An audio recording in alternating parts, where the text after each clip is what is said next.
Chairs are heavy, bulky, and ugly. If you carry a wheelchair in your car to take care of a loved one, you know how hard it is getting that clunky, old-style wheelchair in and out of your car. Introducing the Feather Chair Wheelchair. At 13 pounds, it's the world's lightest wheelchair. It folds in seconds and fits neatly in your trunk, backseat, or closet, so you can take it everywhere. And it's only available right here. Order yours today and get a free wheelchair case, a $50 value, yours free. The Feather Chair. The world's lightest wheelchair is just $4.99 with easy payments as low as $16 a month. Sorry, no Medicare or insurance accepted. So call right now to order yours. 800-823-5826. 800-823-5826. 800-823-5826. That's 800-823-5826. If you are trying to quit drinking or doing too many drugs, listen to me. You don't know me and we'll never meet. I had a problem like you once. I drank and used to party a little too much till it got out of control and almost ruined my life. I realized I needed help to fix my problem before it totally destroyed me. If you've tried to fix your drinking and drug problem and you know you can't do it alone, you need to call the National Treatment Advisors. They'll immerse you into a 30-day program to replace your old habits with new habits and totally change your life. And if you have PPO private health insurance, the entire program may be covered. Fix your problem right now before it gets any worse. Get clean. Call now and learn more. 877-247-1581. 877-247-1581. 877-247-1581. You're listening to Joco Community Radio. Nowhere but Texas. That's where I'll be. There. We're there. This is one of our Cleveland boys. This guy. Scott Kane gets all giddy every time he's on the show and Chris starts singing, so we have to calm him down a little bit. Welcome everybody to the County Pulse, representing Johnson County and the going-ons. And luckily today we have a guest today that's running for state representative, District 58. Helen Kerwin. Helen, thank you for being here. Appreciate it. Thank you, Mayor. I am thrilled to be here. You're the first. No, I'm joking. No, I really am glad that we hadn't had a chance to talk. I've seen you at I've welcomed you to Burleson at times. A lot of things to talk about. The first part of the show, I like to visit, understand who you are, why you got here, how you got here. And then the second half, then we'll start making you cry. Okay. No, I wouldn't do that. But anyway, I want to get into the more stuff about the county. I've got issues with our roads. I think you might be valuable to Johnson County. So anyway, that's where I'm at on that. So let's get started. Tell me, I don't want every nut and bolt here, but then again, where did you come from? Well, I've been in I moved to Glen Rose in 1975, and from California, where I was in college. You shouldn't have said that. Oh, I know. But it's good to see the other side of the fence to understand. And this is really dangerous to ask this. How old were you when you moved here? I was 1975. I was 28, 27.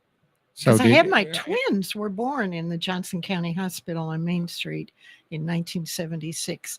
And I hope we can save that building. It's still there, all 4 stories. And every time I drive by, I think of that's where they were born. And that was don't they have plans for it? I think they got some plans for it, don't they? I'm so glad to hear that. I'm talking out of turn here. I'm not saying it seems like I heard that they had plans, but I don't remember how far back I heard that, but I hadn't seen any movement on it. Okay. I hope they do. Right. I'll ask Scott and see what they got going on. You got to ask Scott. I'll ask Scott. Sure.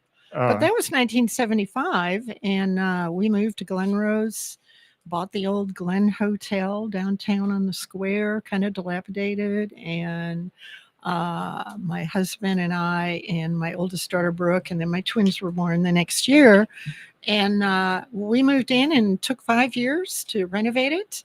And Y'all do the work yourself? we did. We did. I upholstered all the chairs and I refinished all the wood furniture. I laid the tile. I grouted. I made all the bedspreads. There were 19 rooms. Made the curtains, and then my husband actually pulled all the electrical through the old plumbing pipes. It was so impressive. And then he did most of the carpentry, and it was great. But did y'all have other jobs while you was doing this? No. We moved into the hotel, and we undertook the project 100%, both of us, and did most of it ourselves. And then we turned 2 rooms right off the lobby into a little English pub with an old little bar and 6 bar stools, and and that was open 2 years. And then we sold it in 1980. So we're only there 5 years. And then we bought this little farm I'm on today. Lived there all these years, my only address. And then we got a divorce a year later. Well, separated a year later. And it was fine all around. I've been very happily divorced, and he too. So that's how I became a single parent. And that was 1982, and got the job, my dream job, which was working at our Somerville County Library for $6 an hour. And I was so happy. But then I realized that there was no way I could raise my daughters on that income. So I found a little vacant building on the square. It had been used for storage for years. No one said, you will never be able to rent that. The owner has used it for storage for years and years. I got a hold of him. He was in Cleburne. And I got a hold of him and I said, look, here's the deal. I will renovate it. I will use it any way that you deem I need to repair it or maintain it. And so he said, okay. So I said, but it's got to be $100 a month, because I was starting a new business. So I had no idea my income. And so then I went up to the lumber yard, Higginbotham's, in Glen Rose, and I said, okay, I am going to open a flower shop downtown in the old Ward building. Will you consider letting me get all the supplies up here if I can pay you $100 a month?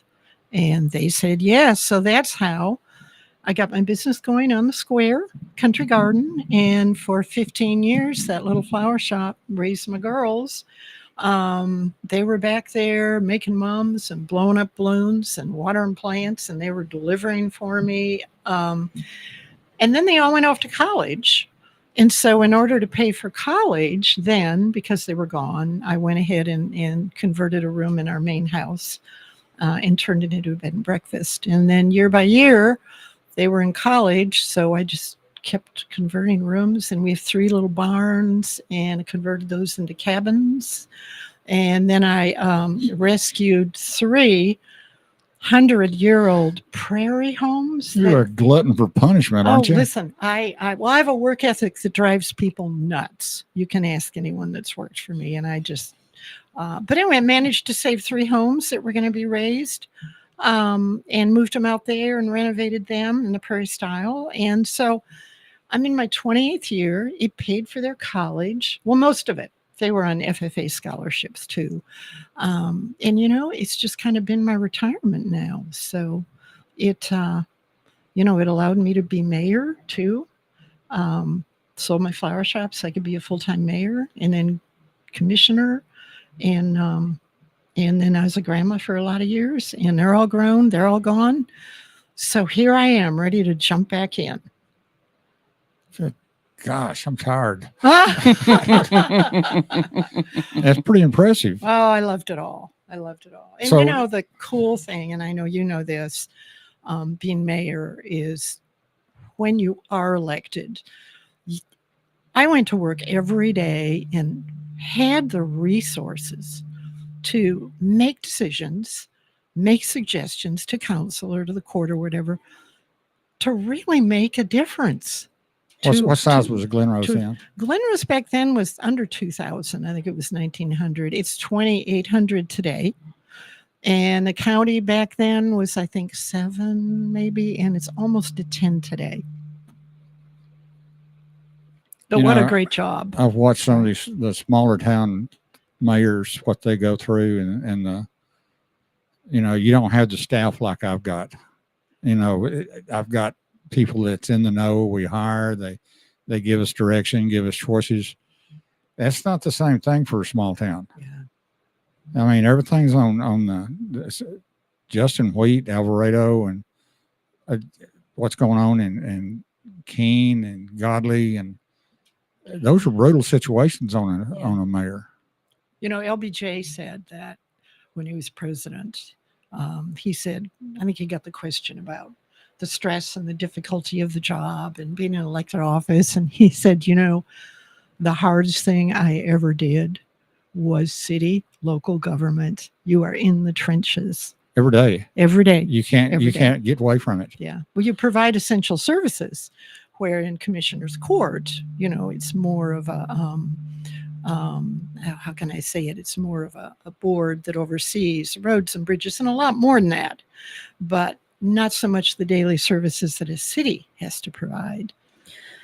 So that's a good description of what you guys have had to do, right? For being a mayor, like all the different things that you have to have hands on. No, right? This is night and day between me and Helen. Right. Yeah. When we come in, we hire a city manager that's in the know, and he takes care of things. He keeps us aware of the position of the city, all the different attributes has got their own goods and bads, and we have growth, 2,000 to 2,800 is percentage wise large growth. Numbers wise is not. Right.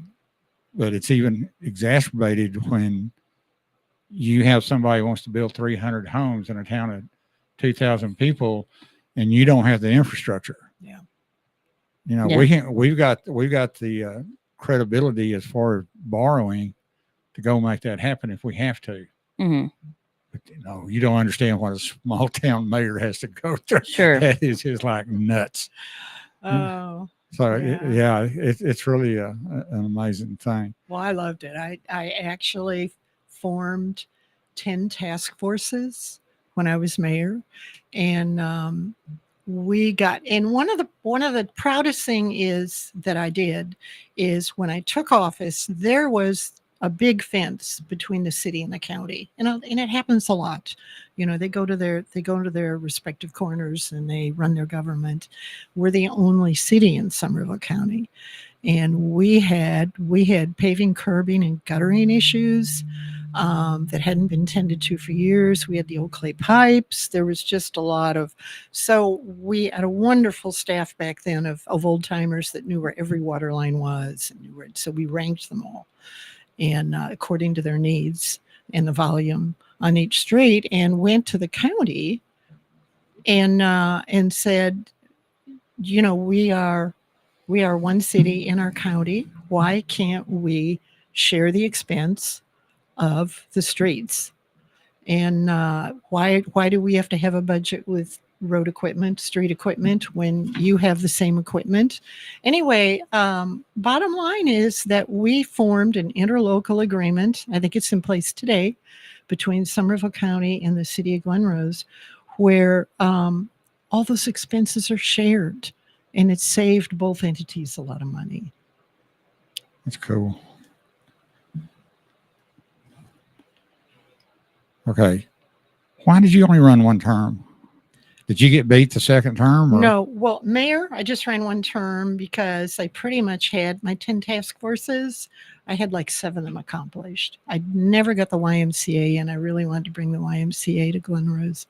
But my commissioner was retiring and asked me to run. So I went ahead and ran and was elected, and I was commissioner for that term. And then I went ahead and filed and ran again. But no, Mr. Bernard, who founded Glenrose, in 1860, Charles Bernard.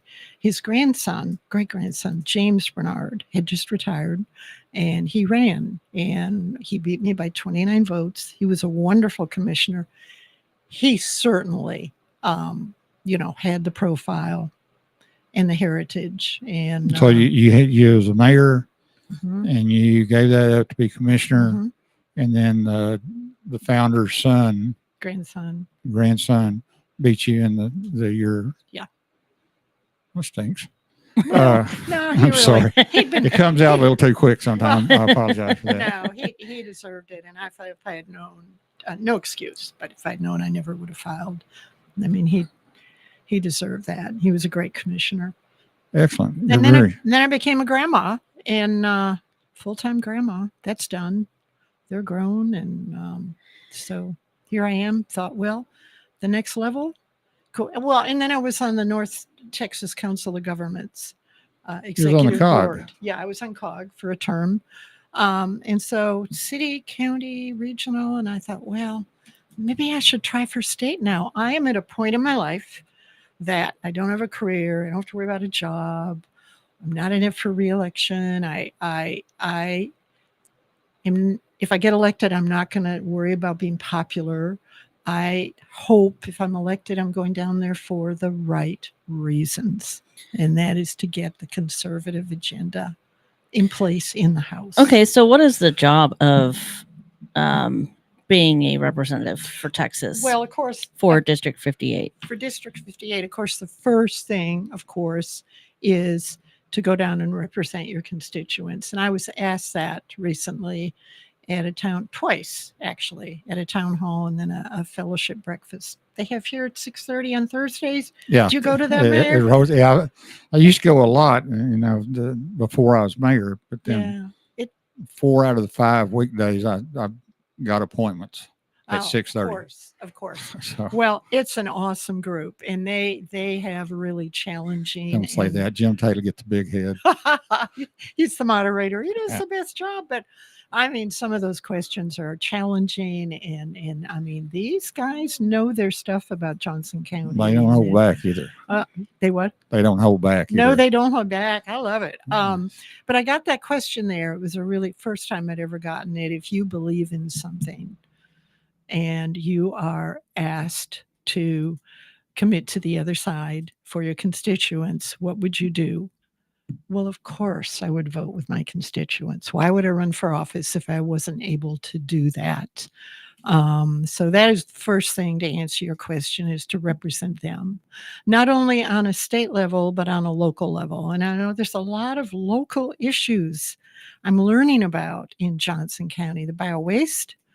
I went to Commissioner's Court when Constable Troy and Dana Reeves gave the presentation on what's happened in Grandview, where it's scary. It's very scary. And what really scared me, that she had a display of white carnations in water, and it actually, each bunch showed the progression of the toxins from the water that they took the samples out of in Grandview.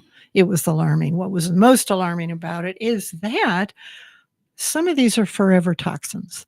Yeah, forever. You can't even burn them at 1,000 degrees and get rid of it. It's a problem. It's a massive problem. And they showed the hills where they dump them, and they aren't able to spread them for time, and they're smoking. They're actually smoking. So I think that's. I heard you can see the haze. And you can see the haze. Yes. I sent it to whenever we had that interview with those two guys. They're awesome. The lady and the guy. Yeah. And to a ranch manager, he manages like 26,000 acres out in Navarro County, and he said, I've heard about this period. I think this company acquired Renda Environmental, and they're not doing the process that Renda was doing to make it safe. It's like they already know it's a problem, and they're just not. That company has not been doing it the right way, and it's just terrifying because they're just killing people. They're killing people, and it's fine. It's not fine. So anyway, sorry. When this is brought, and that one's important to me. Well, no, I agree. And that's sorry, good. Chris. No, I'm fine with that. But I want to ask her, can she hear me? She's got her. Mhm. Can you hear me? Mhm. So what did they say anything about who's going to be held accountable for?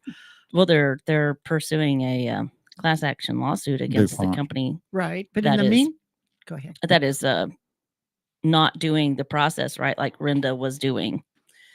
So they're going after the company that basically originator. acquired Renda. Yeah, the originators was DuPont. Yeah. And Okay. and they're going after them. Several people, like even the water systems in other towns Mhm. has got problems Mhm. from. And I'm not going to say too much about this because I don't know if I'm going to say it correctly. Their water plant is contaminated, and they have to shut it down and clean it.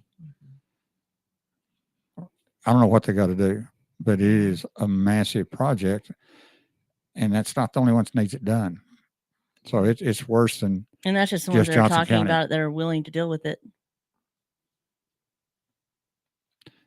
Well, which Just brings saying. up another issue that in Johnson County that we don't have a bill in place in the legislature. It was killed along with the other 7 in this last legislature, which I want to get into if I can down the road on this contract with Texas, which would have prevented this bill and other really good bills from being killed, which is allowing farmland in Johnson County to be bought by China and other foreign countries that we have to be really concerned about purchasing land in Texas. Well, they've already been doing it. So Exactly. And that's why we need legislation, I think. And that bill, again, was one of the 7 and that was killed. 147 was that bill. We're going to get more into this in the second half, but I am going. I'm going to set the table. I'm setting the table a little quick. Okay. The problem I have with some of the things that has happened is things were approved at the House level, and they go to the Senate. The Senate will like one, but people don't like the other, so they package them together. Mm-hmm. Mm-hmm. Piggyback, paperclip. Why would they do that? I mean, and this is one of the deals. This contract right here. Mm-hmm. Mm-hmm. I hadn't read over it. Well, I read it one time real quick. I'm sorry, had a lot going on, but a lot of this stuff, if separated out, there'd be a lot of yeses and maybe 1 or 2 no's. Mm-hmm. Right.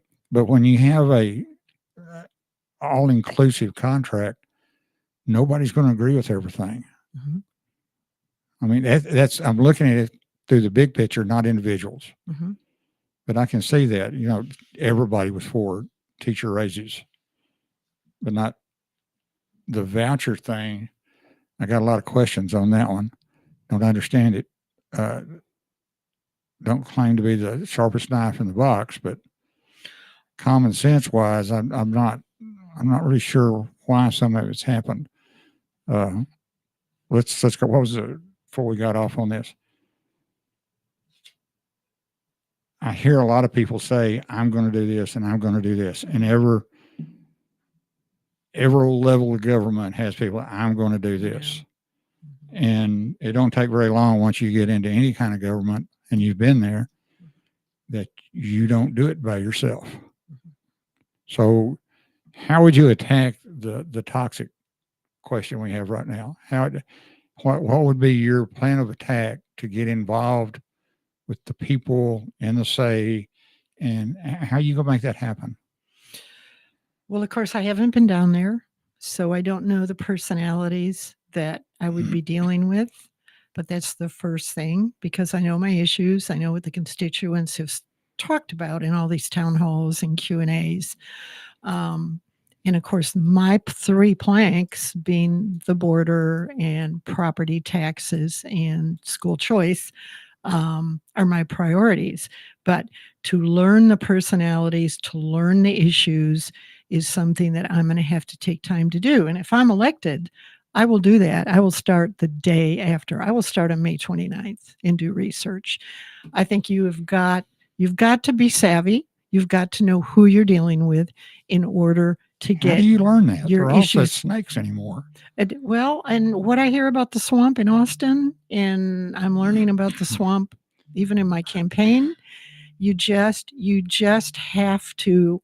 My philosophy on that is you push forward with your policy, you push forward with the positive, and bringing back as far as the swamp and the campaign and all that. I need to say to people, I didn't understand it when I first ran about all the negative advertising. Yeah, And it's a problem. it's a real problem. And Dwayne and I talked about it, and how we both just thought it's so bad, It and makes people look slimy. It's so unfair. But there is a thing in that's going on here in our campaign, and it's called in-kind donations. And the difference between campaign donations, where people donate to my campaign and then my campaign spends it accordingly. Well, then you have people that want to support you, but they don't want to donate to your campaign because they want to spend the money and support you their way. That's where all this negative comes out. The mailers and the TV ads. I have nothing to do with those. I cannot even contact the people. It's just, and Dwayne and I talked about it, and I told him, I said, whoever wins, I think it would be great if you and I would somehow make a statement on this, that it's just, and especially when it gets so bad. I know they just finished a campaign in Parker County. It was just awful. Oh, I've lived through it. Awful. I've lived through it. Yeah. And you've lived through it. Yeah. The situation I've got, and I appreciate your heart wanting to get with Dwayne after the election, but the damage is already done. This man's reputation has been kind of tore up. Mine too. Really? I haven't seen anything negative on you. It's there. It's coming up. So Really? We already know about it. We've identified, and yeah. Is it the same situation? Somebody else is doing it? Can't say anything, but okay. Yeah. So it's been a tough lesson for me. I had no idea about this. I had no idea about the in-kinds, and there's no control. And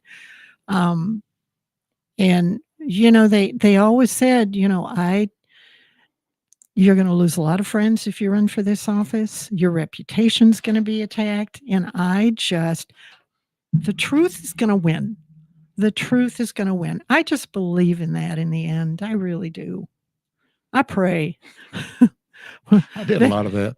Well, and the people that know Dwayne, he's a good guy. People that know me. I'm a good person too. Dwayne and I both agree on that with each other.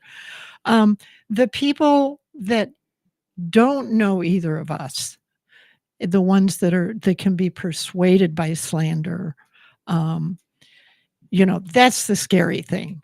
And hopefully people will know to do research, look up records, go to someone that really tells the truth, and find out if it's slander or not. Just get involved is what I'm saying. Well, we're coming up on the time on our break. This is good. I think we kind of jumped in a little early on this, but we're going to have a good second half on that. Oh, I get very, very passionate about Well, Helen, I appreciate you being on here. Well, thank you. Next half's going to be good, guys. Send your calls or text in on what you want to talk about. We've got a lot. They are building up. Are they building up? We'll get to them on the second half. People are sending in text. Yay. I love Q&A. Anyway, thank you, Helen, for being here. Okay. We'll be back. See y'all in a little bit. Okay, so are these? Yeah, nowhere but Texas.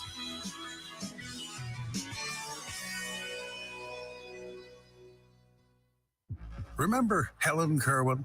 As county commissioner, she raised the tax rate over 95%, increased taxes, utility rates, connection fees, and pushed to give the state even more taxing authority. Well, Helen Kerwin's back, handpicked by the Washington swamp to push a voucher scheme that takes funds away from our local schools and gives taxpayer-funded private school vouchers to illegal immigrants.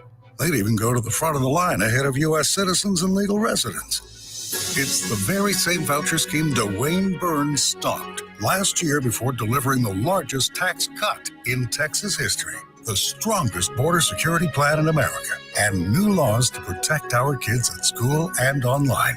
Dwayne Burns is the real conservative who puts our community first. He won't be bullied by powerful politicians or DC special interest groups because he doesn't work for them. He works for us. Political ad paid for by the Dwayne Burns campaign. Attention all business owners and creative minds. Do you need a unique and personalized touch for your products? Look no further than Romika Laser Engraving and Custom Designs. I'm Ron Phillips, co-owner of Romika Designs. We offer custom laser engraving services for a variety of products, including promotional items and corporate or personal gifts. With state-of-the-art equipment and a team of skilled designers, we can engrave intricate designs on virtually any material. Whether it's a special message, a company logo, or a custom design, Romika Laser Engraving will help you make your mark. And the best part, our prices are affordable and our turnaround time is quick. I couldn't be happier with the work Romika Laser Engraving did for me. The engraving on my product was precise and exactly what I wanted. So don't wait any longer to add a personal touch to your products. Call Romika Laser Engraving and Custom Designs today at 817-400-4040 or visit our website at romikadesigns.com. We look forward to helping you make your mark. The voice of Johnson County, Joco Community Radio. Nowhere but Texas, that's where I'll be. Get home's the answer to all my dreams. Oh boy. Here, I got it. Nowhere but Texas is where I'll be. Oh, we had some mechanical failure here. Joco Community Radio is a member of NTX Radio, a member of EMG, a radio and podcast collective, proudly serving communities like Johnson and Tarrant County, Texas. We are live 365 on the TuneIn Radio Network and on our station app. Check out our lineup and more at tuneinjoco.com. We thank our valued partners in helping us amplify the voices of our communities. You heard the commercials. Be sure to connect with Todd Hurd and Associates, attorneys at law. Use code JOCO2024 for 25% off your first order at thetiffy.com. Join Swipe Nation today to save on your credit card processing at swipenationusa.com, locally owned and operated. Reach out to Tiffany at jo.co@jococommunityradio.com for advertising rates as low as $50 a month. Well, that little fries here. Let's go. Okay, so I'm just going to do my show and not even look at that. Do you know what Jeff Yaws? No, I don't know what You Jeff know of him? Yaws. I know of him because he donated to Abbott's campaign, and Abbott's campaign has just done in kind for me. I have no control over, as I explained, in the in kind contributions in the campaign world. I have no control over that. So whatever Jeff Yass donated to Governor Abbott's, Is it yes? yes, I don't know. Yaws, yes. Yeah, YASS, I think. But again, I have no control over that. Never contacted him. Okay, so, and I don't want this, I'm not trying to be mean-hearted. I'm just asking questions. You ask me anything you want. The thing that bothers me about this Jeff Yaws, and one of the things went crossways in Austin was the fact that the voucher deal didn't pass. Is that correct? That's correct. So this guy goes after Dwayne, and he just so happens to manage school vouchers. And this is Jeff Yaws. That's his company. He manages school vouchers? That's my understanding. Well, I don't know that. I'm sorry. That's a first. Okay. Yeah, and it's a $40 million contract. Okay. I don't. Okay, so we won't. No, but that's fine. I trust you what you're saying. I don't know. But I mean, well, I mean, I can't control that he his stock in TikTok. I can't control that. The fact that I know he's pro school choice, or he would not have contributed to Abbott's campaign. But however, whatever he's doing, it's in kind. I have nothing to do with his advertisements. But as far as the voucher program and the school choice, everyone knows I am all for empowering families. I am a firm believer that families need to be a part of their kids' educational process, the decision making. I do too. And the vouchers, which was the original concept way back then with school choice, was designed to go from the school that the child was leaving directly to the school, private school, that the child was going to attend, as I understand this. This House Bill 1, which is dead, brand new bill will probably come up in January. I think it'll be a better bill because of all the narrative that's out here when I'm campaigning. The educators, the teachers, I met with superintendents. I want to know the other side. I want to know both sides. But I think with all of that over these last few months, I think the bill is going to be better. I think we have input from the educators and from the teachers. So let me make this clear. ESAs were what was part of HB1. And what's ESAs? Educational savings accounts. Okay. And the difference between them and the old vouchers is that every cent of the ESAs went to the family.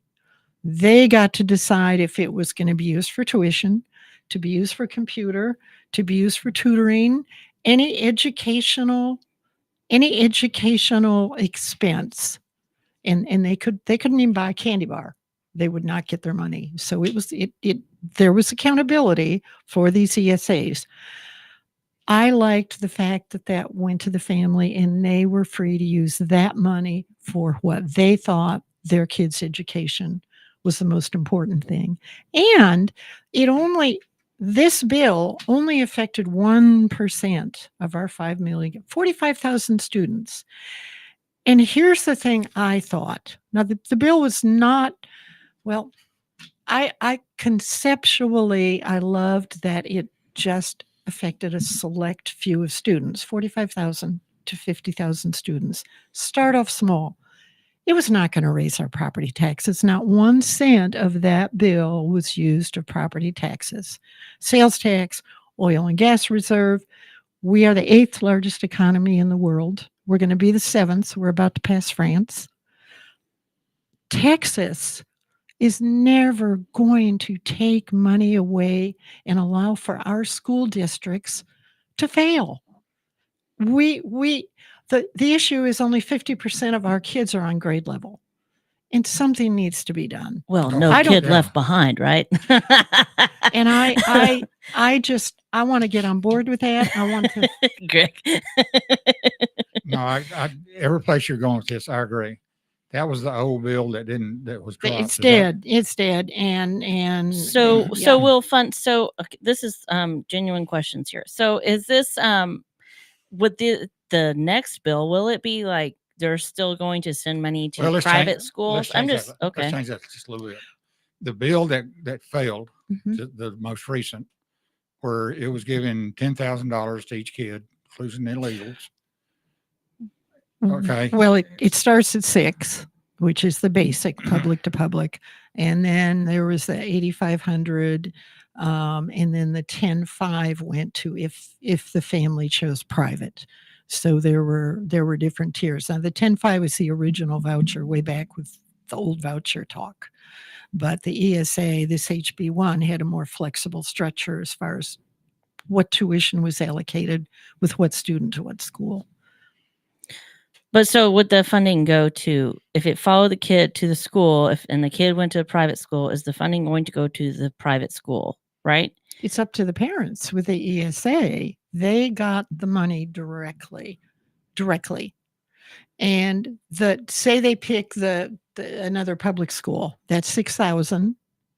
That goes to the family. The family decides if they want to use it for the tuition to the school, or they want to use it for a computer, or they want to hire a tutor. So it's line item how they use it. Yes, and there at District 58, the average was 14,500 per student that you receive.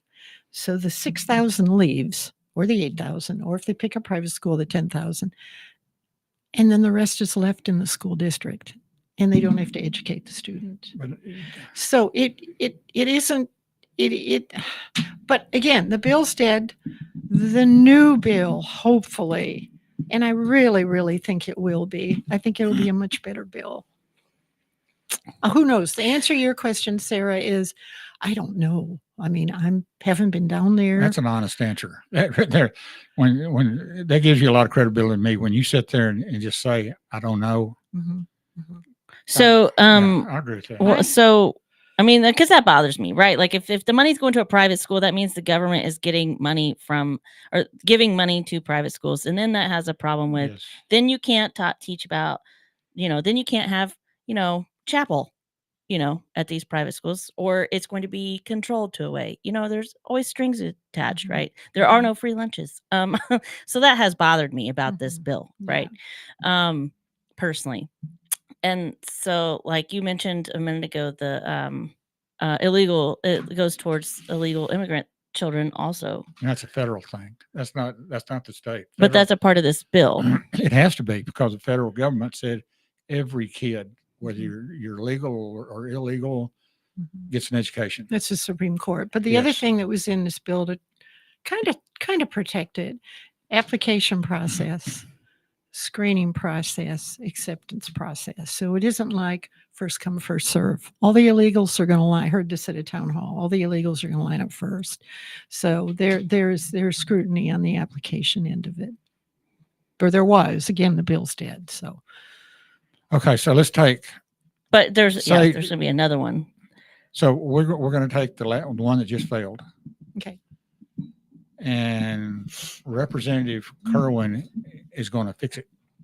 Boy, I would love to fix it. But how would you fix it? I would love to be able to bring both sides to the table. I would love teachers. I would like administrators. I would like superintendents. I would like school board members to all come to the table with the representatives, with the elected officials. Are you only representing one side of the story, though? Well, no, both sides. The four that you mentioned right here do not want vouchers. You need what's the opposing view? Well, the superintendent or the school board and all these people I'm good friends with, don't take this personally out there. All of these people, my wife was a school teacher. She doesn't want vouchers. Yeah. Because it's going to hurt public schools. And I can't argue with her on it. Because if your kid's not at that school, you don't get credit from the state for it. So if you moved it somewhere else, you're not going to get credit for that state, for the state, for that kid in attendance every day, right? Like that's how that works. That's why attendance is so important. I'm really not sure anymore. What I am hearing is the fact that the oversimplified explanation of this to me was literally the fact that every kid's going to get 10 grand.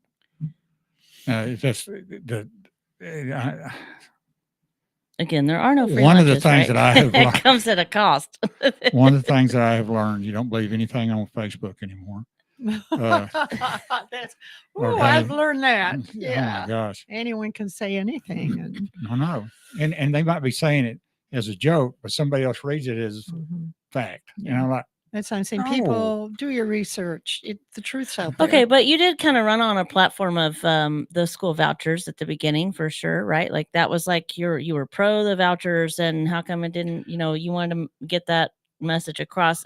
That's the message that was put across. Okay, so as somebody watching this from an ignorant perspective, is that you were running on the basis of this school voucher program. So that's that's the message that I was hearing. I definitely am like, it's confusing that you don't know some of the answers to these questions, right? Because that's just the message that I was getting from the mailers, the text messages. I'm getting inundated with every different political campaign known to man, not just yours. You know what I mean? Like it's all the different campaigns that are going on. I'm getting mass text messages. And that's part of the platform that they're saying, I'm not trying to attack you. I'm just asking the questions because I'm ignorant. All right. I don't understand if that's not the platform you're running on. What is the platform you're running on? Because that's the message that I've been receiving from all the things. And I know you Sure. said that that's the monies that are going towards the PAC that you have no control over. Okay, I understand that now, right? So just could you explain that to me as an ignorant person? And what would you like me to explain again? That was the message lost that me was too. being okay. That the message that I was receiving from across the board about your campaign is that you were running on the platform of this school voucher program, and why that was one of the main reasons why you were running. And if that's not what you're running for, if that's not the main thing that you're running for, what is it that you're running for? I'm running to secure the border, number one. Okay. Number two is to eliminate property taxes, number two. And number three is to empower parents, not with vouchers, to empower parents with educational savings accounts. Those are my three main planks. Election integrity was one of my main three because of all the voter fraud and no consequences with voter fraud that I think everyone knows about. But when I got out with the town halls and the Q&As and property taxes was as big as the border, almost. I mean, seniors are. Well, that's part of our largest population, right? It's seniors are being taxed out of their Yeah. homes. Young families can't afford homes. Yeah. We need to figure out the property taxes. And so I have really jumped on board with that, trying to figure out the alternative. Russell Bennett and Craig Hunley have a wonderful website everyone needs to go to, eliminatepropertytax.com. They have legislation written. It's so easily understood, so user-friendly. There's a whole Q&A section on how this can be done. And with the consumption tax, the VAT tax, which the beauty of that is it's voluntary. So you just are taxed when you choose to be taxed, which is your consumption. So I think that's a wonderful thing. So yes, those are my three planks. I firmly believe in empowering parents. I have always said educational savings account, but I know the word vouchers has been thrown out there for months. I understand your side of this bill and your word voucher, but I think it's very important that everyone understands my position on school choice is that families have the power to decide with a savings account where that money goes for their child. So I'm getting a lot of questions up on the board about the old voucher bill. And I'm not going to spend any more time on that, except for the fact that the illegals is an issue with people. Sure it is. It is. How they're going to get a bunch of money for this. That's the big issue. But the other side of it, and there's no way you can fix this on any program you get, is literally the corruptness. If you start paying the schools, I won't have a fix for this. I'm just pointing out the fact that you will see all kinds of schools opening up. Are they going to be held to the same standard? Well, now the problem you got is the state going to come in and stop monitoring them. This is a mess. It really is.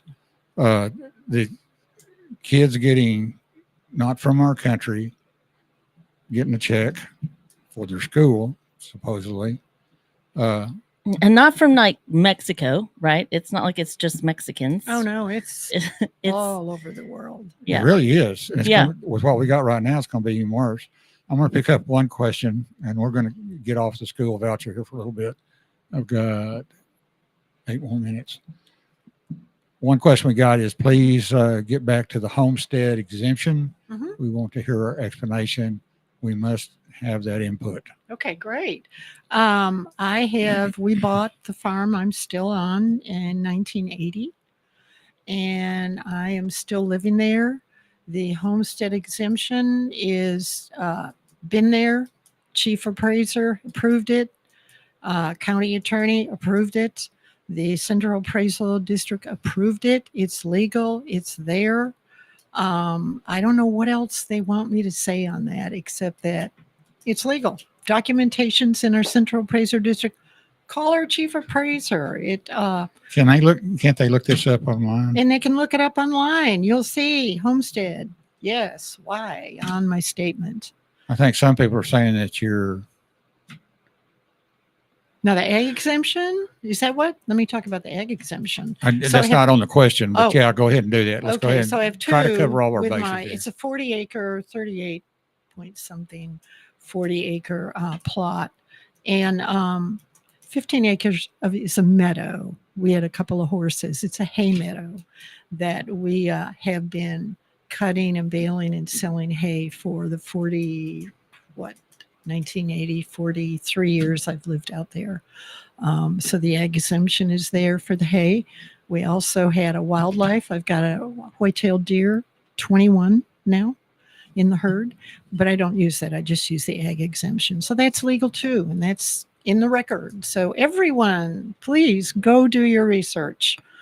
It's all legal. So the question about the homestead part is that the ownership of the property is under an LP, and it's still qualified exemption is a homestead exempt.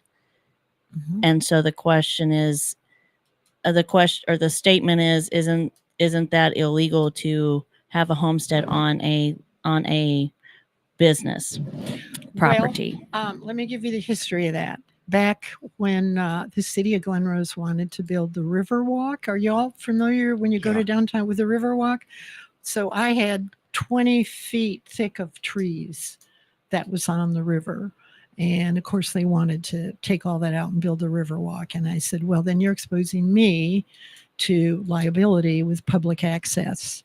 So I had to form the LP for liability reasons. And so I went ahead and granted the city the easement and the right of way, and the Riverwalk's there. It's wonderful. But that's the source of it. Now, I don't know about the law about LPs, and I take my chief appraiser's word that he's not breaking the law and says it's legal.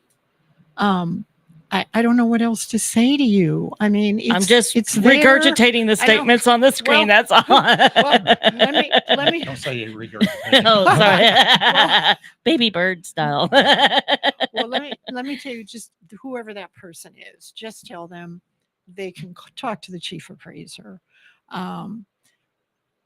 There, as far as I know, I was told that whenever this was set up, it was legal. And I've been living there. I've had no other address in all my years in Glen Rose, because I know that was an issue with someone too. Okay. I don't know. I've repeated it 3 times, and what else can I say? But I've got the paperwork. Okay. So anybody that's got a question on the LP, we could just say this over and over. Well, I think they're they're trying to turn it into a. Who's the central appraisal in what county? Somerville County, Central Appraisal District. Okay. Mm-hmm. Call them, document, and ask them specifically, is an LP illegal? Let them explain. For a homestead. For a homestead, yes, sir. Thank you. So, and well, everything that I'm reading right now is about the property. So let's move on to something else. Well, I'll answer we anything. are going through time like crazy. Yeah. You're going to ask me anything. I would love to get on this contract for our constituents so that our House of Representatives can be run by Republicans, conservatives. When you look at these 8 bills that were killed in the last session, and of course, the most important one to me was the Texas Border Protection Unit, which would have allowed for our governor to enable a military force on the border. He's building right now in Shelby Park. He's building the facility to house them, 2,000 of them. But the most important thing about this Border Patrol unit is they would be enabled. When I went down to the border and I talked to DPS, I talked to the Border Control, I talked to the National Guard, they are all there. They are taking their orders, but they don't work together. There's no unification force, which this bill, which was killed, would have enabled our governor to do that and to enable them. I mean, they got pepper spray and handcuffs. They're not even allowed. It's frightening. That bill was killed. The second bill was the purchasing farmland, letting the Chinese and the other foreign bad players come in and buy land in Johnson County. That bill was killed. Reinstating felony penalty for illegal voting, voter fraud. That bill was killed. Allowing Texas to arrest and expel people suspected of crossing the border. That bill was killed. Restrict libraries from hosting drag queen story hours. That bill was killed. Hold doctors and insurers financially liable for transition-related care. That bill was killed. Banning critical race theory from universities. That bill was killed. The reason I'm going through these 8 bills that were killed, I believe, is that because we have a big Democratic influence in the House. We have Democratic chairs. We have representatives that are liberal-leaning and they vote Democratic. Therefore, this contract with Texas, which are one of 5 of our most conservative representatives just created, Tony Tinderholt, Nate Schlatzline, Brian Harrison. It outlines, as you can see here, 12 suggestions so that our House of Representatives will never let the Democrats control and kill the conservative Republican bills. We're the majority. Why is that happening? And one of the things I love on this, I know you're running out of time, is that it would allow audio and video recording of all House proceedings. All of them. No more going behind closed doors. No more handshake deals. Representatives have to be accountable. I got to do one thing. Okay. We're going to shift gears, and I'm doing this selfishly because I'm the mayor of Burleson. Well, And it's his show. We have come as a group in Johnson County as far as mayors, council people, judges, commissioners, yeah. Johnson County, and as far as the COG, including Hood, Johnson, that cluster. And we really want to get roads in our town. And I want to ask you, please, Commissioner Bailey's going to Austin. Please work with him and help us get whatever we need to get site. We got 193,000 people in our county. We got 200,000 coming this way. And we're not ready. Judge Bedeker's been great. Trying to getting the master plan done, tying that all to the city master plans. But we've been kind of ignored for a while. And 10 seconds, I got it all out. Oh, That's okay. Helen, thank you I'm for there. being here. I'm there. Appreciate it, man. I love roads and bridges. So. Thank y'all. See you next time. Yeah, nowhere but Texas.